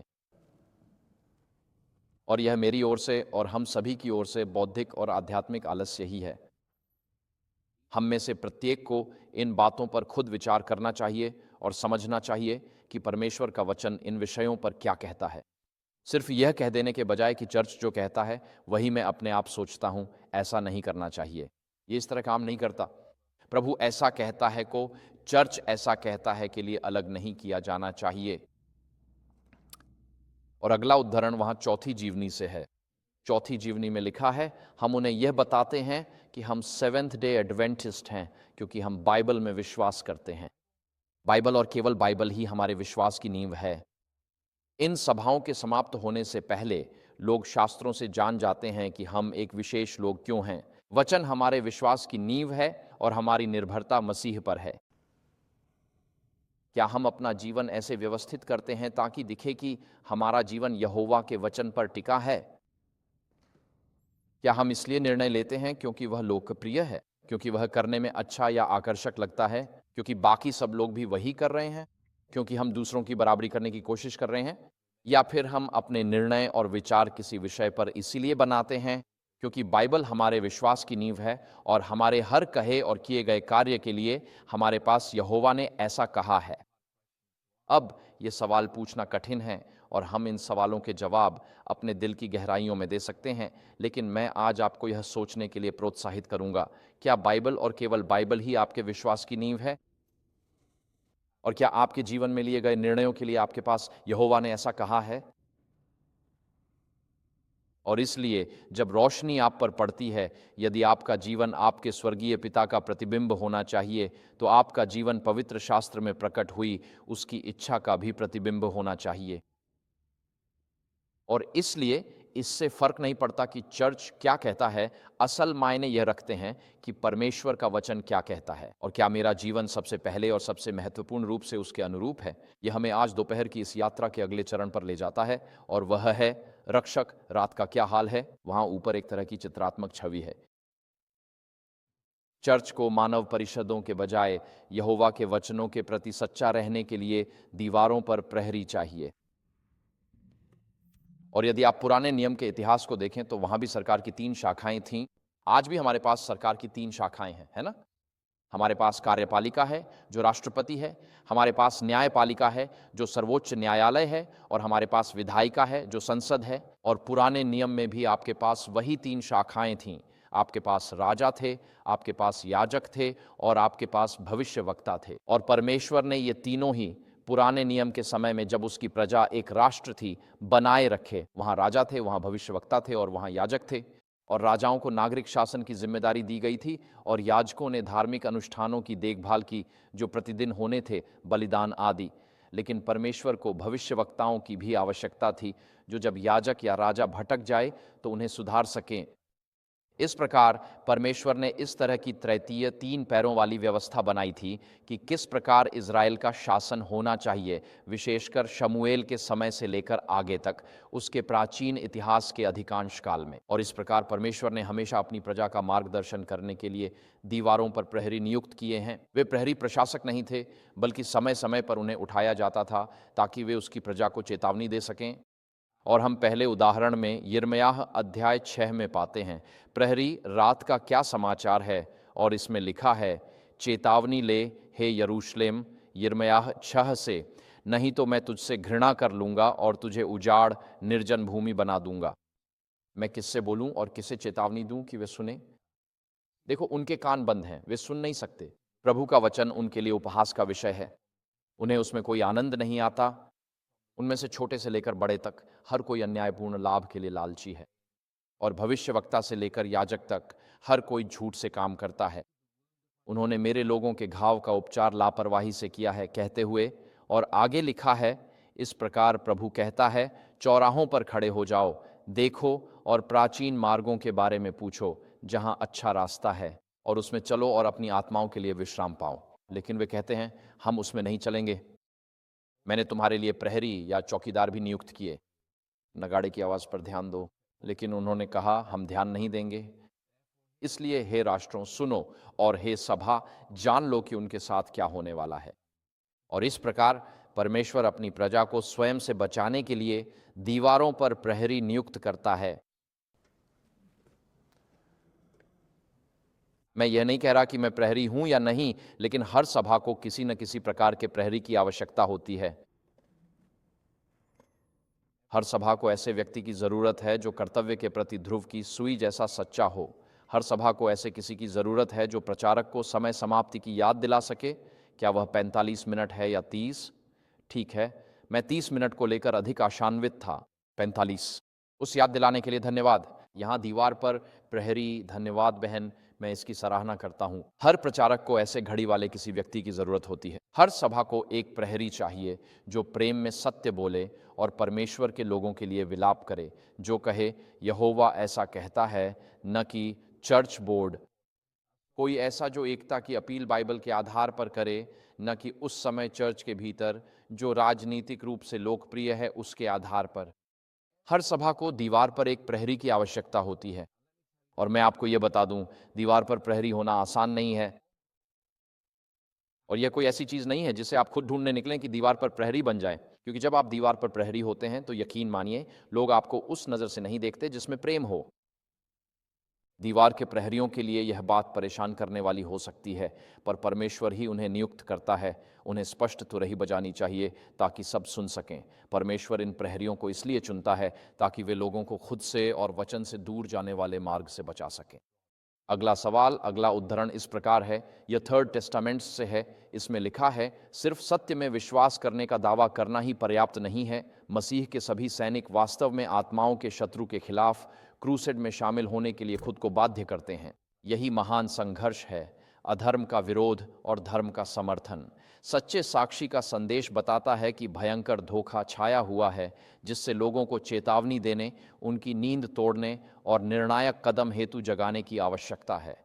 आज सुबह मैंने 10 कुंवारियों, 5 बुद्धिमान और 5 मूर्ख और दूल्हे के आगमन पर उपदेश दिया। प्रचारक के रूप में मेरा काम लोगों को वर्तमान स्थिति की गंभीरता समझाना है। कोई भी खोना नहीं चाहता। हम सभी को मूर्ख बनने की प्रवृत्ति से दूर होना चाहिए और हमें समझदारी को अपनाना चाहिए कि बुद्धिमान होना वास्तव में क्या है। हम ये बातें इसलिए प्रचार करते हैं ताकि अतीत की संस्थाओं को बचाने के बजाय आत्माओं का भविष्य के लिए उद्धार हो सके। इसीलिए प्रचारकों को वास्तव में प्रचार करना चाहिए। यह भौतिक ढांचे के लिए नहीं, बल्कि लोगों को तैयार करने के लिए है, ताकि यीशु के आगमन पर वे उनसे मिल सकें। यह स्पष्ट सच्चाई बताने के लिए है, ताकि लोग अपनी सच्ची आध्यात्मिक स्थिति जान सकें। प्रचारक इसे मीठा नहीं बना रहा और न ही झूठी तसल्ली दे रहा है, बल्कि वह सच कह रहा है, और मैं सच बोल रहा हूं, क्योंकि कोई और यह नहीं बताएगा। इसलिए कलीसिया के लिए सच्चे साक्षी का संदेश प्रकट करता है कि वह गंभीर संकट में है। वे आध्यात्मिक नींद में हैं और उन्हें जागकर ठोस कदम उठाने की आवश्यकता है। अगली स्लाइड इसी विषय पर एक और उद्धरण है, जिसमें कहा गया है, यदि परमेश्वर को अपने लोगों के किसी एक पाप से सबसे अधिक घृणा है, तो वह है आपातकाल की स्थिति में कुछ न करना। धार्मिक संकट में उदासीनता और तटस्थता को परमेश्वर एक गंभीर अपराध मानते हैं, और यह परमेश्वर के प्रति सबसे बुरी शत्रुता के समान है। हम केवल सड़क के दूसरी ओर से गुजरने वाले नहीं हैं। हमें उस याजक और लेवी की तरह नहीं होना चाहिए जिन्होंने सड़क पर घायल व्यक्ति को देखा था और बस दूसरी ओर से निकल गए और ऐसा दिखावा किया, मैं वहां नहीं देख रहा हूं। न बुरा देखो, न बुरा सुनो, न बुरा बोलो। अगर हमें दीवार पर प्रहरी बनना है तो हम ऐसा नहीं कर सकते। उदासीनता और तटस्थता उदासीनता की अभिव्यक्ति है कि मैं तुम्हें अपना भाई कहता हूं, लेकिन वास्तव में मुझे तुम्हारी कोई परवाह नहीं है। जैसा कि आपने आज दोपहर की शुरुआत में देखा, यीशु ने उस व्यक्ति की ओर देखा और उससे प्रेम किया। उन्होंने कहा, यदि तुम अनंत जीवन चाहते हो तो अपनी संपत्ति बेचकर गरीबों को दे दो और मेरा अनुसरण करो। यानी उदासीनता दिखाती है कि मैं अपने भाई से वैसा प्रेम नहीं करता जैसा मुझे करना चाहिए। इसलिए आज परमेश्वर लोगों को प्रहरी बनने के लिए बुला रहे हैं। पीछे मुड़कर देखने पर क्या आप उन लोगों के आभारी हैं जिन्होंने आपको समझाते हुए कुछ कहा था? वह बात उस समय कष्टदायक थी, लेकिन फिर आपको लगा कि वह परमेश्वर की ही वाणी थी। ऐसे लोग रहे हैं जिन्होंने मुझसे कुछ बातें कही हैं। उन्होंने मुझे एक ओर ले जाकर कहा, भाई वाइन, मुझे तुमसे कुछ कहना है। और उन्होंने मुझे कुछ बताया। मैंने महसूस किया, हाँ, वे सही हैं। मुझे यह स्वीकार करना अच्छा नहीं लगता, लेकिन वे सही हैं और मैं ऐसे लोगों के लिए आभारी हूँ। ये बात विवाह में भी होती है, कम से कम मेरे विवाह में तो होती ही है। मेरी पत्नी कहती हैं, कॉनराड, मेरे पास एक विचार है, और वह एक बहुत अच्छा विचार देती हैं और मैं सोचता हूँ ये मेरे दिमाग में क्यों नहीं आया। और मैं कहता हूँ मैं अभी किसी चीज़ के लिए प्रतिबद्ध नहीं हो रहा हूँ। फिर एक हफ्ते बाद मैं कहता हूँ, जानती हो, मेरे पास एक शानदार विचार आया है, और मैं वही कहता हूँ जो उन्होंने मुझे एक हफ्ते पहले कहा था। मेरी पत्नी, जो कि समझदार हैं, वह यह नहीं कहती कि मैंने तुम्हें यह एक हफ्ते पहले बताया था। वह कहती हैं, क्या शानदार विचार है कॉनराड। कोई कहता है, आमीन। प्रभु का धन्यवाद करें कि उन्होंने हमें समझदार और विवेकशील पत्नियां दी हैं, है ना? कुछ लोगों ने मुझे अकेले में कहा, भाई वाइन, आपकी ये गलतियां हैं। मैं इसे दुनिया को नहीं बताऊंगा, पर सलाह है कि आप अपना रास्ता बदल लें। उस समय यह सुखद नहीं था, लेकिन मैं उन लोगों के लिए आभारी हूं। दीवार पर प्रहरी के लिए मंच से प्रचार अनिवार्य नहीं। इसका अर्थ किसी को भोजन पर ले जाने से पूर्व 2 दिन उपवास करना भी हो सकता है। आप उपवास पूर्वक कहें, मैं यह प्रेमवश कहूंगा, दोबारा नहीं, पर प्रभु ने मुझे आपसे यह साझा करने हेतु प्रेरित किया है। यह आपको सुनना चाहिए। मैं इसे फेसबुक पर नहीं डालूंगा, दुनिया को नहीं बताऊंगा, और न ही पोटलक में गपशप करूंगा। लेकिन यह वह बात है जो आपको सुननी चाहिए। मैं ये इसलिए कह रहा हूं क्योंकि परमेश्वर आपसे प्रेम करता है और मैं भी आपसे प्रेम करता हूं और चाहता हूं कि आप उद्धार पाएं। यह भी दीवार पर प्रहरी होने जैसा ही है, और किसी को इस तरह का संदेश देने के लिए साहस और प्रेम दोनों की आवश्यकता होती है। तो हमारी अगली स्लाइड इस विशेष खंड में स्लाइड पर चर्चा करती है। यहाँ लिखा है, यह प्रहरी और साधारण जन दोनों का कर्तव्य है कि वे तुरही को एक निश्चित स्वर दें। कुछ लोग सोचते हैं कि बहुत अधिक हलचल मचाई जा रही है, लेकिन अपनी आरामदायक स्थिति में वे लोगों से कहते हैं शांति और सुरक्षा, जबकि अचानक विनाश संसार पर आने ही वाला है। ईश्वर अपने सेना से जुड़े प्रहरियों और सैनिकों को चौकियों को मजबूत करने और किले की रक्षा करने के लिए बुलाते हैं। सिस्टर व्हाइट मूल रूप से यही कह रही हैं। कुछ लोग शांति, सुरक्षा और आराम को प्राथमिकता देते हैं और कुछ भी न देखने का दिखावा करते हैं, बजाय इसके कि वे दीवार पर प्रहरी बने। और त्रासदी यह है कि ईश्वर किसी और को खड़ा कर देंगे, वह बस आपके माध्यम से कार्य नहीं कर पाएंगे, और आप दीवार पर प्रहरी बनने का आत्मिक आशीर्वाद नहीं पाएंगे, क्योंकि आपने उसे छोड़ दिया, क्योंकि आप गड़बड़ी नहीं करना चाहते। आप नहीं चाहते कि कोई आपसे नाराज हो। आप अपनी सामाजिक प्रतिष्ठा खोने से डरते हैं। आपको डर है कि वे भविष्य में इसका आपके खिलाफ इस्तेमाल करेंगे, या शायद कोई व्यापारिक अनुबंध या कुछ और खो सकते हैं, और इसलिए यह आसान है कि बस दिखावा करें, दूसरी ओर देखें और मान लें कि सब कुछ ठीक है। लेकिन परमेश्वर प्रहरी से, आम आदमी से, जैसा कि वहां लिखा है, तुरही को एक निश्चित स्वर देने के लिए कह रहे हैं। और इसलिए मैं आज यहां आपको चुनौती देना चाहता हूं कि जब ध्यान आप पर आए या जब आपको किसी विषय पर बोलने के लिए बुलाया जाए, तो तुरही को एक निश्चित स्वर दें। परमेश्वर से प्रार्थना करें कि वह आपके माध्यम से विनाश के बजाय उद्धार का कार्य करें, ताकि आत्माएं अनंत विनाश से बचकर धार्मिकता के मार्ग पर लौट सकें। यह आपके जीवन जीने का तरीका बदल सकता है। परमेश्वर आपको किसी और से कुछ कहने के लिए प्रेरित कर सकते हैं, और उसी समय वह आपको भी उसी विषय में जागरूक कर रहे होते हैं। और इसीलिए जब ध्यान हम पर आता है तो हम बस प्रभु के लिए बोलते हैं। परमेश्वर चौकीदार पुरुषों और महिलाओं तथा साधारण लोगों की तलाश में है, जैसा कि स्क्रीन पर समीक्षक द्वारा लिखा है। रिव्यू एंड हेराल्ड वहां तुरही बजाने के लिए है। एक विशेष ध्वनि डालें जिससे हम पहुंचते हैं। हम लगभग अंत में हैं, भाइयों और बहनों, ठीक है? ये एक लंबा दोपहर रहा है। तो बहन, मैं अब तक कितनी देर से बोल रहा हूं? क्या वह 15 मिनट था, 45 मिनट आपने कहा था? मैं अब लगभग 50 पर हूं, ठीक है, ठीक है। ज्यादा सही तो 55 लग रहा है, ठीक है, ठीक है। और अच्छा होता अगर वो कहता कि 49 के करीब है, लेकिन कोई बात नहीं, मैं ऐसा ही कहूँगा। अगला स्लाइड वहाँ उसमें ताड़ना और चेतावनियों के बारे में बात की गई है। और फिर अगला स्लाइड, और धन्यवाद। और ये प्रेरित पौलुस का एक उद्धरण है जो उसने इफिसुस के प्राचीनों को अपनी गवाही दी थी, और वह उनके बीच अपने सेवा कार्य का वर्णन कर रहा है एक प्राचीन के रूप में, और बताता है कि उसने घर घर जाकर सेवा की थी। और लाल रंग में जो हिस्से हैं उन्हें देखिए, मैं यहाँ सिर्फ लाल रंग वाले हिस्से पढ़ूंगा। यह निर्गमन 20:18 से 27 से लिया गया है। प्रेरित पौलुस यह कहते हैं, उन्होंने कहा, मैंने कभी भी किसी भी लाभकारी बात को करने से पीछे नहीं हटा। मैंने तुम्हें संदेश सुनाया और तुम्हें सार्वजनिक रूप से और घर घर जाकर शिक्षा दी। आज मैं तुम्हें बताता हूं कि मैं तुम में से किसी के भी खून का दोषी नहीं हूं, क्योंकि मैंने परमेश्वर की पूरी योजना बताने में कभी संकोच नहीं किया। तो प्रेरित पौलुस क्या कहते हैं? वे कहते हैं, मैंने तुम्हारे लाभ के लिए कोई भी बात करने से कभी पीछे नहीं हटे। मैं ऐसा नहीं करता था कि पोटलक के बाद घर जाकर अपनी पत्नी से किसी बात की शिकायत करूं या किसी बात पर बड़बड़ाऊं। मैंने वास्तव में उन मुद्दों का सामना किया, मैं उससे पीछे नहीं हटा। वे कहते हैं, और इसलिए क्योंकि मैंने सही काम करने से कभी पीछे नहीं हटे, इसीलिए मैं तुम में से किसी के भी खून का जिम्मेदार नहीं हूं। मैंने तुम्हें चेतावनी दी, हो सकती है तुम इसे स्वीकार या अस्वीकार कर सकते थे, पर सच तो यह है कि मैंने तुम्हें चेतावनी दी थी। मैंने सुसमाचार सेवक का अपना कर्तव्य पूरा किया।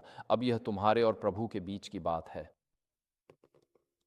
और इसलिए चौकीदारों की भूमिका का एक हिस्सा, सुसमाचार के सेवकों की भूमिका का एक हिस्सा, प्राचीनों की भूमिका का एक हिस्सा है, और डीकन और डीकनेस की भी जिम्मेदारी है कि वे दूसरों के उद्धार के लिए परिश्रम करने से पीछे न हटें। इसमें यह भी शामिल है कि ऐसी बातें कहने से पीछे न हटना जो कहना शायद थोड़ा कठिन हो सकता है। और अगली स्लाइड में सिस्टर व्हाइट इसकी सराहना करती हैं। वह इस अंश के बारे में स्पष्ट रूप से बोलती हैं और कहती हैं कि प्रेरितों के काम 20:17 से 35 में, प्रेरित पौलुस के इस उदाहरण में वह कहती हैं, हम एक ऐसे मसीही सेवक का चरित्र देखते हैं जिसने अपनी जिम्मेदारी को निष्ठापूर्वक निभाया। वह एक सर्वांगीण सेवक थे। और नए नियम में मंत्री, पास्टर और एल्डर के लिए जो शब्द है वह एक ही है। पास्टर और एल्डर के लिए जो शब्द है वह एक ही शब्द है। नए नियम में पास्टर और एल्डर के बीच कोई अंतर नहीं है। आजकल हम देखते हैं कि इसमें बहुत अंतर है। पास्टर को कॉन्फ्रेंस से वेतन मिलता है, एल्डर स्थानीय व्यवसायी होते हैं, उनका अपना व्यवसाय होता है, या वे किसी स्थानीय व्यवसाय में कर्मचारी होते हैं। लेकिन नए नियम की कलीसिया में पास्टर और एल्डर के बीच कोई अंतर नहीं है। तो आप यहाँ इस स्थान में फिट हो सकते हैं। प्रेरितों के काम 20 में एक मसीही एल्डर के चरित्र का वर्णन किया गया है जो अपनी जिम्मेदारी को निष्ठापूर्वक निभाता है। और इसका मतलब है, अगर परमेश्वर आपको एल्डर के रूप में नेतृत्व की भूमिका में बुलाते हैं तो कृपया उससे जुड़ी जिम्मेदारियों से पीछे न हटें। आत्माओं के लिए परिश्रम करने से पीछे न हटें।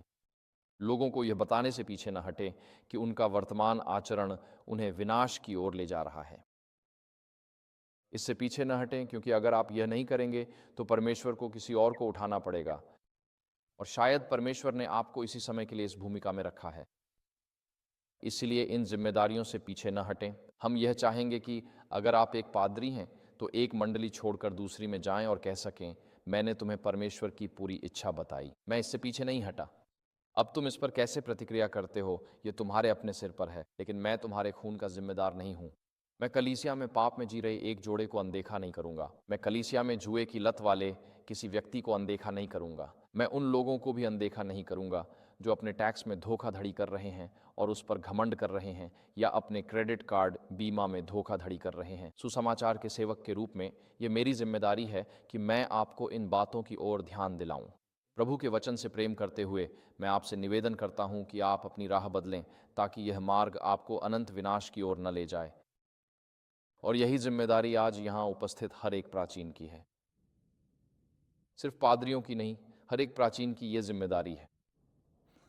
और अगर आप नया नियम देखें तो स्तेफन के समय में सेवक वही कार्य करते थे जो आज पादरी करते हैं। देखिए उन्होंने वास्तव में क्या किया था। इसीलिए सेवकों और सेविकाओं की भी यह जिम्मेदारी है कि वे दीवारों पर वफादार प्रहरी बने और एक मसीही सेवक का कर्तव्य निष्ठापूर्वक निभाए। इस अंश में आखिरी उद्धरण फर्स्ट सेलेक्टेड मैसेजेस से है। यह अगली स्लाइड है। इसमें लिखा है, प्रभु का वचन कृपया उसके बाद वाली अगली स्लाइड देखें। ओह ठीक है, फिर एक स्लाइड पीछे जाइए। हाँ, मुझे खेद है।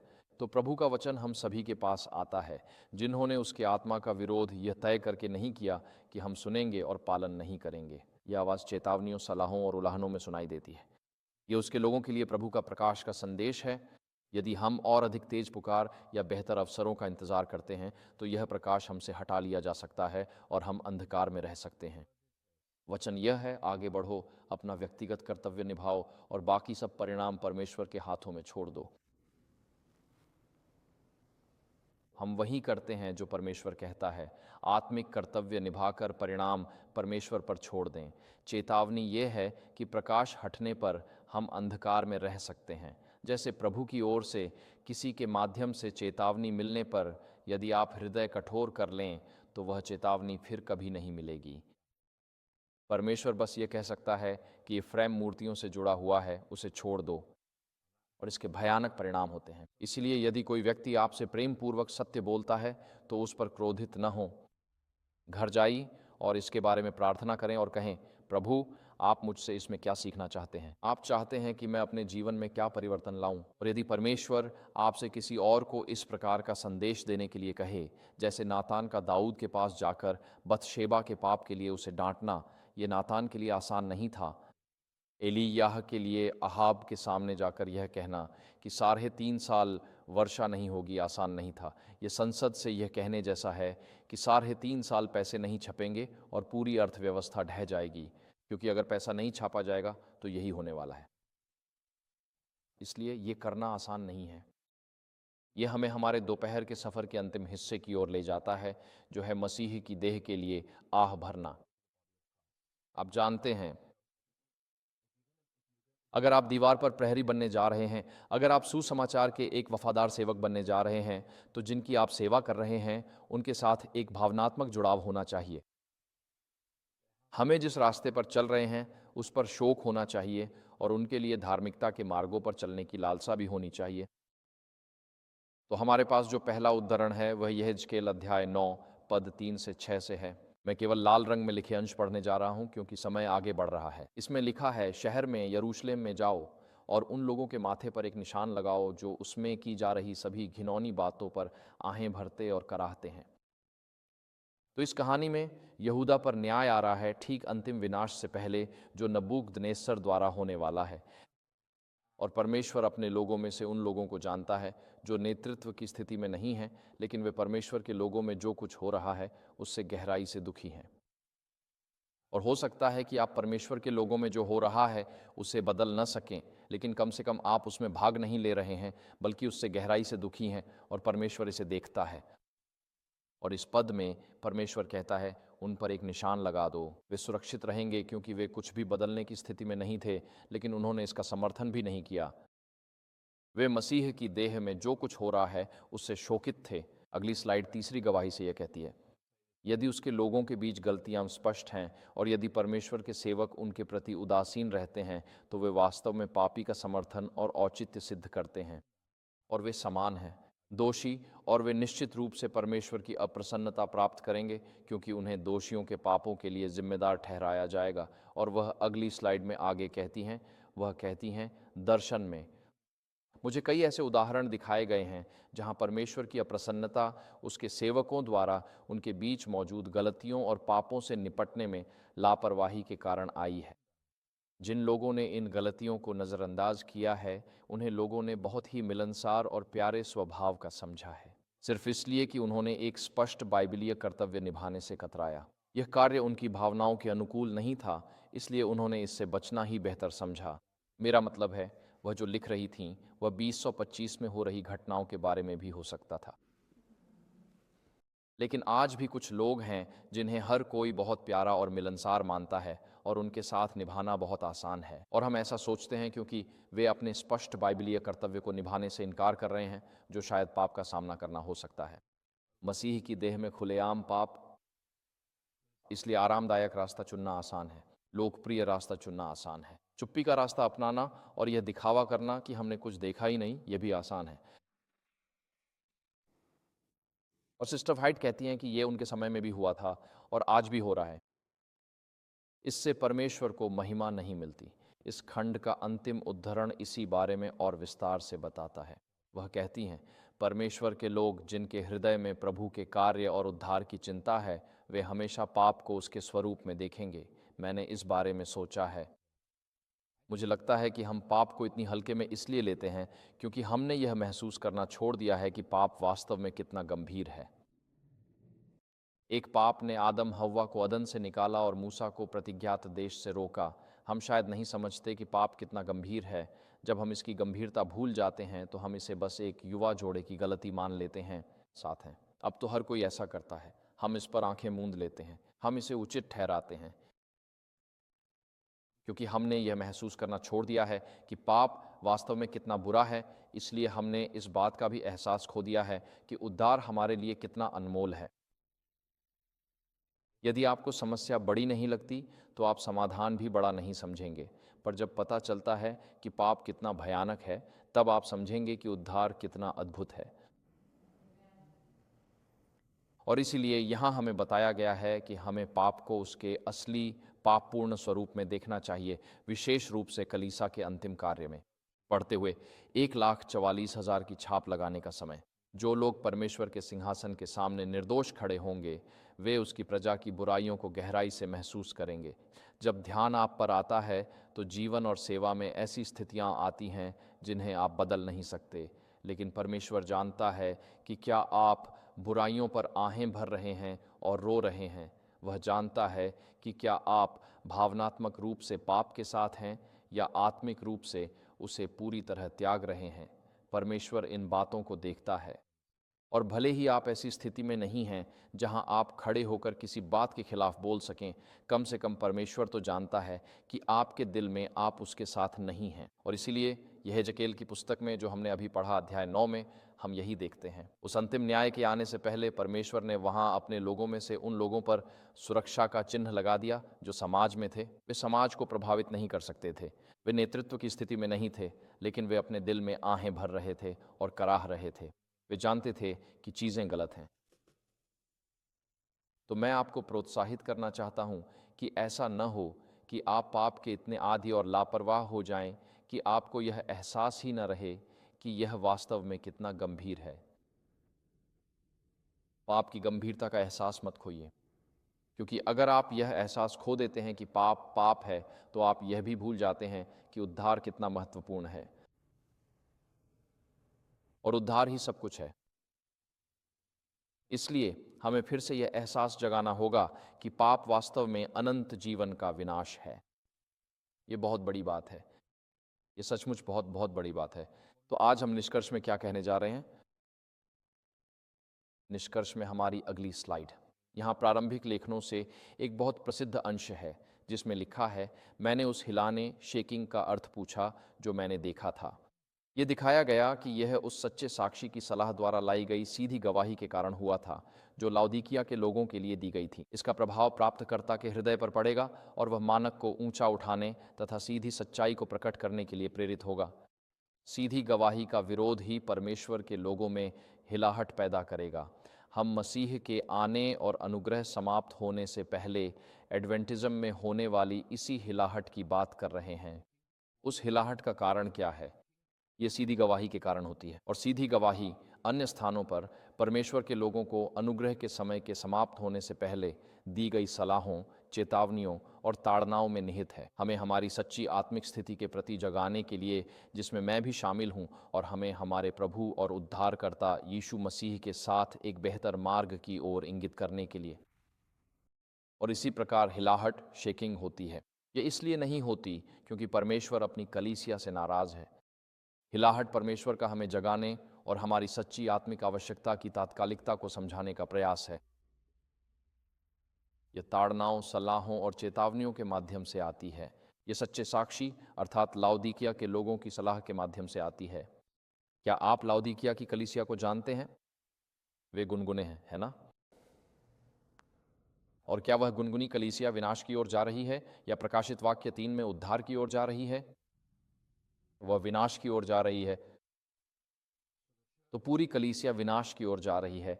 लेकिन फिर यीशु कहते हैं, वह देखो मैं द्वार पर खड़ा हूँ। फिर वे कहते हैं, और खटखटाता हूँ। यदि कोई मेरी आवाज़ सुनता है और द्वार खोलता है तो मैं उसके पास आकर उसके साथ भोजन करूँगा और वह मेरे साथ। तो उस वचन में यीशु ये कह रहे हैं कि आप किसी मंडली या कलीसिया में हो सकते हैं जो इतनी गुनगुनी है, ये विनाश की ओर जा रही है, लेकिन यदि तुम अपने हृदय का द्वार मेरे लिए खोलो तो तुम अब भी बच सकते हो।